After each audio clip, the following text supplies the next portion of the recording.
Welcome to the sport where the battle lines have been drawn. England national football team has been speaking to the press in Rio de Janeiro ahead of their friendly international against Brazil. The last test event before the FIFA Confederations Cup commences on June the 15th on Saturday. On Saturday, the England squad visited the Maracana Stadium and took part in a light training session.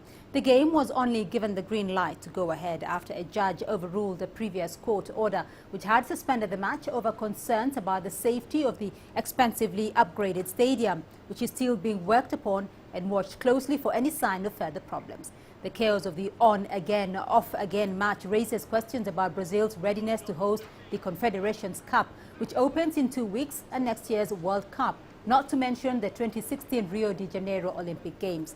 At the press conference, England's coach Roy Hodgson took the opportunity to assess how he has settled into the England job after a year in the hot seat.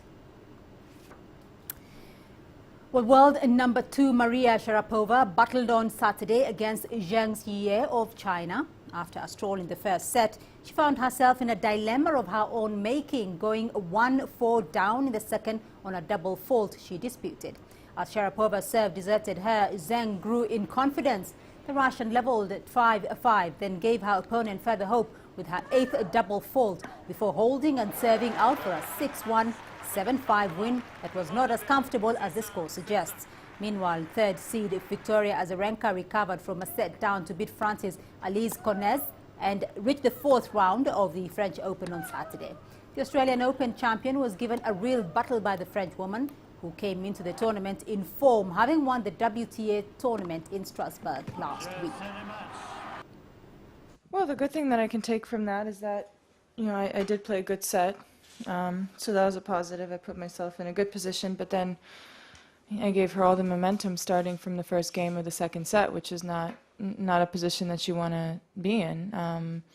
And she's a tough player. She's capable of turning matches around. And I've seen her play against many top players where she's had great success, and she used to be a seeded player. And back to football. And football's most powerful people may have swung into Mauritius last week for the FIFA Congress. But what about those who actually play the game on the island?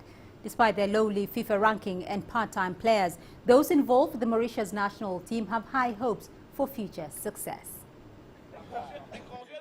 They look like any other part-time football team, changing outside after a hard day at work. The players wear a variety of different training kit, but this is not a village kickabout. This is the Mauritius national team. The most problem is that we all work. Yeah, we all work, and most of us are in construction. It's not easy. Sometimes many of us don't take even a breakfast. We have to go to work, and then afterwards come for training.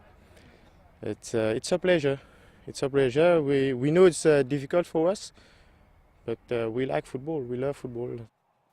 The Mauritius FA enjoyed a makeover ahead of the FIFA Congress. The new artificial pitch is as good as anything you will see, but with no floodlights. This is where the team actually train.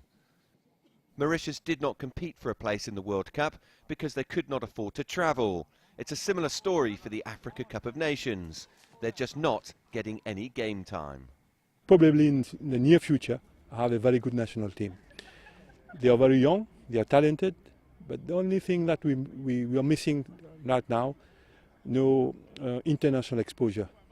Is that we lack a lot of international exposure, and when we play big teams in Africa, this is what our main disadvantage against the players. But there is hope for the future. A grassroots development programme hopes to broaden the talent base. But that won't be much help for the current team. It will be not for tomorrow. It will be maybe in 10, 15 years, because they are starting from school now, and it's good things, They are trying to introduce the professional league here. It will take time, but hopefully in the near future we'll have professional players like many countries in Africa. Mauritius do at least have some competitive football to look forward to. They take part in the CASAFA Cup in Zambia in July. And although some of the bigger nations view that tournament as a hindrance, for Mauritius it's vital.